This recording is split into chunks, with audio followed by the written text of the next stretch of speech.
You just walked in here with Jimmy Hoffa. Looks £140,000. Okay. I shouldn't be in here any longer. I might buy something else. I might want to stay, though. Hi, welcome back on Pawn Stars. The biggest shocks don't always start with drama. Sometimes they begin with a single firearm set on the counter. It looks historic, valuable, and then the expert delivers a jaw-dropping appraisal. Today we're counting down the 3 rarest guns ever appraised on the show. Valuations skyrocketed, negotiations turned intense, and even Rick Harrison was stunned. These weren't just old weapons. They were high-stakes pieces of history with explosive price tags. Are you ready for this? Right now, let's move to the first deal, a pair of pistols whose historical weight and rarity would overwhelm almost anyone who laid eyes on them. In this transaction, Rick is the one who has to board a plane and fly halfway across the world just to verify a lead. And this time the destination isn't Las Vegas, it's London. Every once in a while, I get a crazy lead on something I just have to follow up on. And a couple of days ago, Alex, my weapons expert, called to tell me he's got something I'm going to love lined up across the pond. So I hopped on a plane, and I'm here in London. The fact that Alex Rick's weapons expert says you're going to love this is enough to signal that this is no ordinary item. And when Rick steps into the Finer's family shop, a business that has dealt in antique arms for over half a century, he knows he's standing in front of something serious. The business is a family business which was started over 50 years ago by my father. Essentially, we deal in arms and armor from Roman and Greek times all the way through to the 19th century. Rick isn't a stranger here. His father and Peter have known each other for 40 years. That means whatever is kept in the back room isn't average inventory. And then Peter brings out a pair of pistols that nearly make Rick hold his breath. This pair of pistols here by John Christie. That is some crazy work. Made in Scottish style by a Scot, but made actually in his own private workshop in the Tower of London. George III commissioned John Christie to come down from Scotland to make dress pistols and such like for diplomatic gifts. These weren't battlefield weapons. They were diplomatic pieces, royal gifts designed to project influence and prestige. Interestingly, they have a proof mark just here, which is actually the private Tower of London proof mark, which was mostly done for royal pieces. That private Tower of London proof mark is a small detail with enormous historical weight. As Rick lifts one feeling the steel and gilt brass, he's fully aware he's holding something that once moved within royal circles. But Peter isn't finished. He presents something even older. This is a wheel lock, about 1600 in date, yeah. A wheel lock pistol from 1608, a mechanism so complex that even today it commands respect. Extremely complicated. Incredibly complicated. How many did you say? 3? I believe only 3 have ever come onto the art market, yeah. So how much is the wheel lock? The wheel lock's £140,000. Okay. £140,000. Rick doesn't hesitate long. I think I'll pass on this one, but how much are these? They're £100,000. £100,000. Yeah. The air shifts. Rick knows it's rare, but he's still a businessman. So would you take £80,000 for them? No, Rick, I wouldn't take £80,000, but I would take £90,000 for them.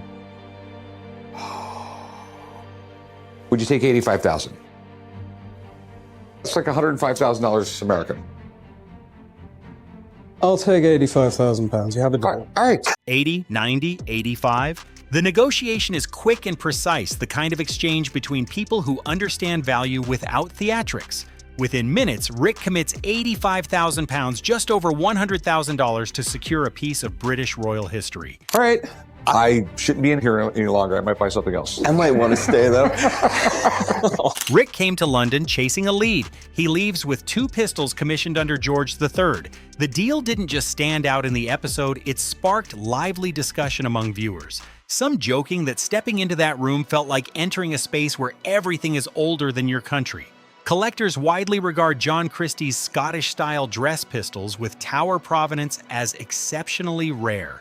According to major auction houses such as Bonham's and Christie's Arms and Armor divisions, comparable royal provenance pistols regularly achieve 6-figure USD results internationally.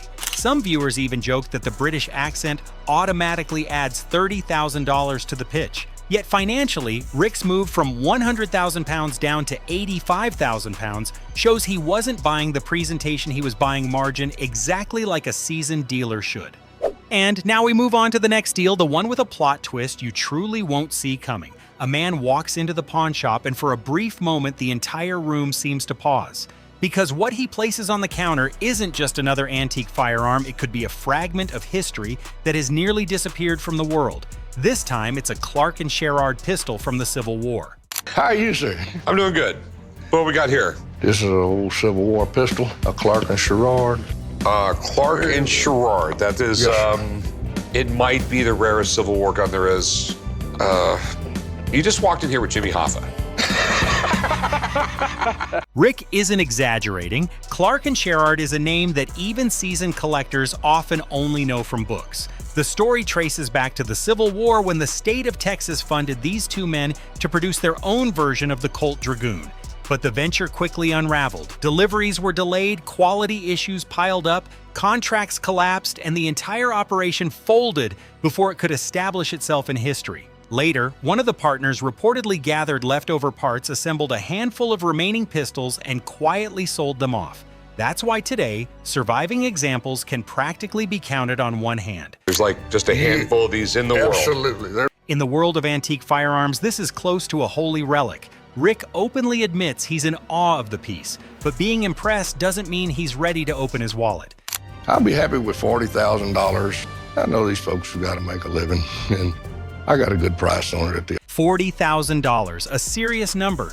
Yet if this pistol truly belongs to the ultra-rare group collectors dream about, that figure might only be the starting point.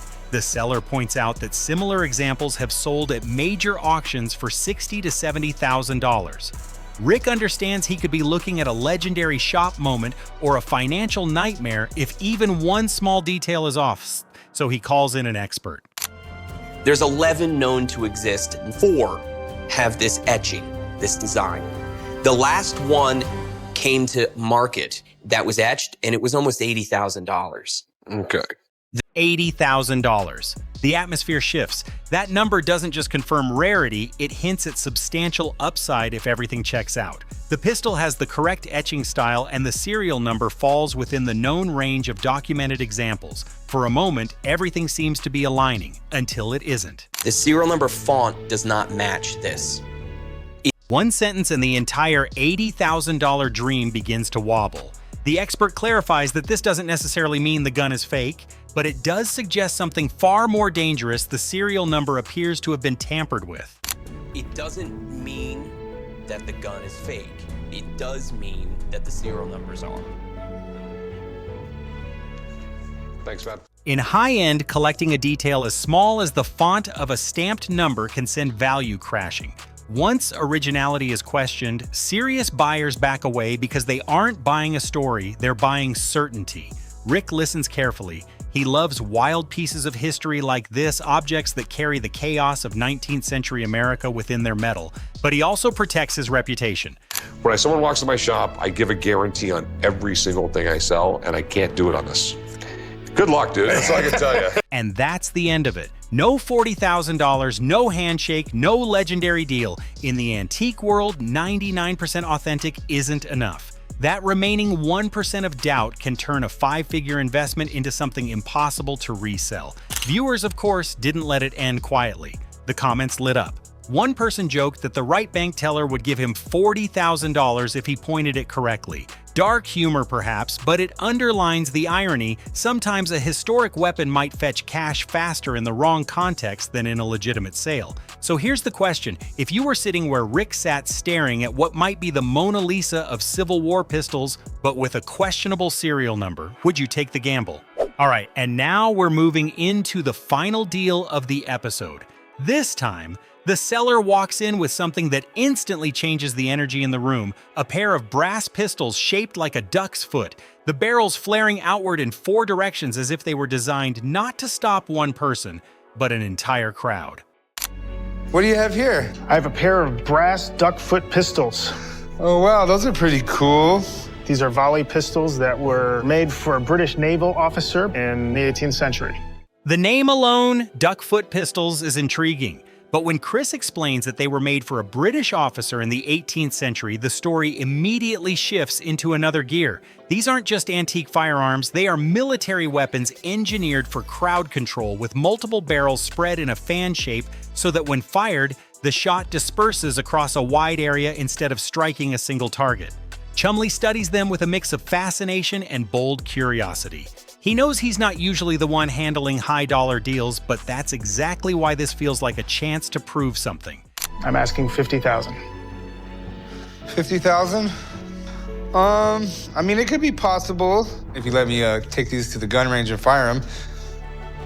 I'm fine with that. I'd like to fire him too. $50,000. That number isn't just a price, it's a test. And instead of backing away, Chumley wants to take them to the shooting range. Not just to inspect them more closely, but to fire them. Of course, Pawn Stars is never a one-man show. Rick quickly hears about it. How much are you going to buy this for? Well, he said 50, but he was just throwing $50? 1,000, but he was just throwing the number I'm out definitely there. going with you then. No, I got it. Trust I'm going with you. Don't worry I got about this. Trust me. Rick doesn't need to say much to understand this could turn into a risky move. When Chumley gets overly confident, Rick usually ends up managing the downside. So the group heads to the range with weapons expert Alex, the man, who can separate an interesting antique from a truly significant historical piece. At the range, the atmosphere changes. The pistols are loaded. Every movement is watched closely.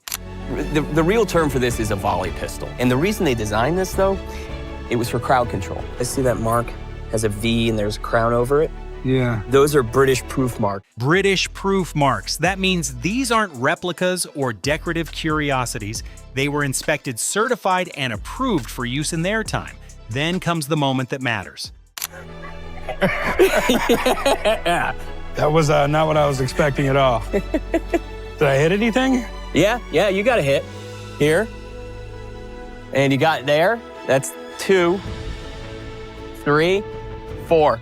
The shots ring out one after another, not simultaneously, but enough to prove these 18th century weapons are still functional. And now everyone waits for the number that truly defines the deal. I value them at $45,000. $45,000. Not the 50 Chris asked for, but far from insignificant. Most importantly, the value is real. Rick exhales, but immediately shifts into negotiation mode. The pace quickens, the conversation sharpens. You know I can't pay that. I'm more in the $20,000 range. Can you come down a little bit, or? Would you accept 40? I'll tell you what, man. I can do 30 grand. That's the most I can do. Would you do 35? I wouldn't. 30 grand is what I can do. Sorry, I can't take anything less than 35. Well, I appreciate it, my man. Maybe Thank next you. time. $30,000, the final number on the table. Rick raises his offer, but still leaves enough margin to protect the shop. Chris understands what he's holding and refuses to drop further. No handshake, no cash exchanged, no deal. After the episode aired, some viewers argued that Corey walked away from an exceptional opportunity, suggesting that a deal around $35,000 might have made sense against a $45,000 valuation. Financially, a purchase near that level could still have left room for profit. But Rick Harrison is known for prioritizing strong safety margins to offset liquidity risk and long holding times. So was this a disciplined decision to protect the bottom line, or a missed chance at a remarkable acquisition? 3 guns, 3 wildly different endings, 1 royal payday in London, 1 Civil War legend ruined by a tiny detail, and 1 18th century beast that walked right back out the door. So what do you think? Smart moves or missed chances? Hit like, subscribe, and drop your take in the comments.